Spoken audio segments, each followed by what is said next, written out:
وقف ترمیمی بل 2024 سے متعلق پارلیمنٹ کی مشترکہ کمیٹی نے، جسے لوک سبھا ممبر پارلیمنٹ جگدمبکا پال کی صدارت میں تشکیل دیا گیا ہے، متعلقہ فریقوں سے ان کے نظریات اور تجاویز طلب کی ہیں۔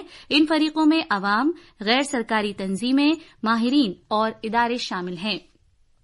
وقف ترمیمی بل 2024 سے متعلق پارلیمنٹ کی مشترکہ کمیٹی کی پہلی میٹنگ اس ماہ کی 22 تاریخ کو منعقد کی گئی تھی۔ 31 رکنی کمیٹی میں لوک سبھا کے 21 ارکان اور راجیہ سبھا کے 10 ارکان شامل ہیں۔ یہ خبریں آکاشوانی سے نشر کی جا رہی ہیں۔ کل شام نئی دلی میں پارٹی ہیڈ کوارٹر میں بی جے پی کی مرکزی انتخابی کمیٹی کی میٹنگ ہوئی۔ وزیر اعظم نریندر مودی، وزیر داخلہ امت شاہ، بی جے پی کے صدر جے پی نڈا، ہریانہ میں پارٹی کے چناؤ انچارج اور مرکزی وزیر دھرمیندر پردھان اور پارٹی کے دیگر سینئر رہنماؤں نے اس میٹنگ میں شرکت کی۔ ہریانہ کی آئندہ اسمبلی انتخابات کے لیے امیدواروں کے ناموں کو قطعی شکل دینے کے لیے اس میٹنگ کا اہتمام کیا گیا تھا۔ اس دوران کل اس سے پہلے نئی دلی میں بی جے پی کی ہریانہ کور کمیٹی کی میٹنگ بھی ہوئی۔ یہ میٹنگ جناب نڈا کی رہائش گاہ پر ہوئی، جس میں جناب شاہ، جناب پردھان اور پارٹی کے دیگر سینئر لیڈروں نے شرکت کی۔ خزانے کی وزارت نے کہا ہے کہ کوئر یا مخنث برادری کے افراد کے لیے ایسی کوئی بندش نہیں ہے کہ وہ مشترکہ بینک کھاتہ نہیں کھول سکتے یا نامنی کے طور پر اپنی کسی متعلقہ شخص کا نام پیش نہیں کر سکتے۔ وزارت کے مالی خدمات کے محکمے نے اس سلسلے میں کل ایک ہدایت جاری کی ہے۔ کوئر برادری سے متعلق یہ ہدایت وزارت کی طرف سے سپریا چکربورتی اور دیگر بنام بھارت مقدمے میں 17 اکتوبر 2023 کے سپریم کورٹ کے حکم کے تناظر میں جاری کی گئی ہے۔ ہدایت میں بات خاص طور پر کہی گئی ہے کہ کسی کھاتے دار کی موت کی صورت میں کھاتے میں موجود رقم یہ نامنی حاصل کر سکتا ہے۔ امید ہے کہ اتر پردیش کے مقام جیور میں نوئیڈا بین الاقوامی ہوائی اڈے پر کمرشل پروازیں اگلے سال اپریل میں شروع ہو جائیں گی۔ ہوائی اڈے کے پہلے مرحلے میں ایک رن وے اور ایک ٹرمینل ہوگا، جس پر سالانہ 1 کروڑ 20 لاکھ مسافر آمد و رفت کر سکیں گے۔ نوئیڈا بین الاقوامی ہوائی اڈے سے دلی کے آس پاس کے مزید علاقوں اور مغربی اتر پردیش کا رابطہ بھارت کے دیگر شہروں اور دنیا کے دوسرے علاقوں سے قائم ہو سکے گا۔ نیو یارک میں قائم عالمی درجہ بندی سے متعلق ایجنسی موڈی نے بھارت کے لیے اصل مجموعی گھریلو پیداوار کی شرح نمو کے اپنے تخمینے میں اضافہ کیا ہے۔ اس نے مالی سال 2024 کے لیے 7.2% شرح ترقی کا اندازہ لگایا ہے، جبکہ اس سے پہلے 2024 کے لیے اس نے 6.8% کا تخمینہ لگایا تھا۔ عالمی درجہ بندی سے متعلق ایجنسی نے 2025 کے لیے بھی اپنے اندازے میں تبدیلی کرتے ہوئے اسے 6.6% رکھا ہے۔ بھارت اور چین نے سرحدی علاقوں میں زمینی سطح پر امن اور استحکام کو برقرار رکھنے پر رضامندی ظاہر کی ہے۔ دونوں ملکوں نے اس بات کا اعادہ کیا ہے کہ امن و امان کی بحالی اور حقیقی لائن آف کنٹرول LAC کا احترام دو طرفہ تعلقات کو معمول پر لانے کے لیے بے حد ضروری ہے۔ بھارت چین سرحدی امور سے متعلق مشاورت اور تال میل کے کام کرنے کے طریقہ کار WMCC کی 31ویں میٹنگ کل بیجنگ میں منعقد ہوئی۔ پیرس میں جاری پیرالمپکس کھیلوں کے دوسرے دن بھارتی کھلاڑی آج 3 مختلف کھیلوں میں اپنی صلاحیت کا مظاہرہ کریں گے اور تمغہ جیتنے کی کوشش کریں گے۔ نشانے بازی میں ٹوکیو میں سونے کا تمغہ جیتنے والی ابنی لیکھارا کے علاوہ 4 دیگر کھلاڑی کوالیفیکیشن راؤنڈ اور ممکنہ فائنل میں اپنی صلاحیت کا مظاہرہ کریں گے۔ ان کی نگاہیں تمغہ جیتنے پر مرکوز ہوں گی۔ 3 پیرا ایتھلیٹکس مقابلے میں ہوں گے اور جن میں جیوتی ترنگ اور ساکشی کسانا خواتین کے ڈسکس تھرو میں، پریتی پال خواتین کے 100 میٹر دوڑ میں اور منو مردوں کے شاٹ پٹ مقابلے میں اپنی کارکردگی کا مظاہرہ کریں گے۔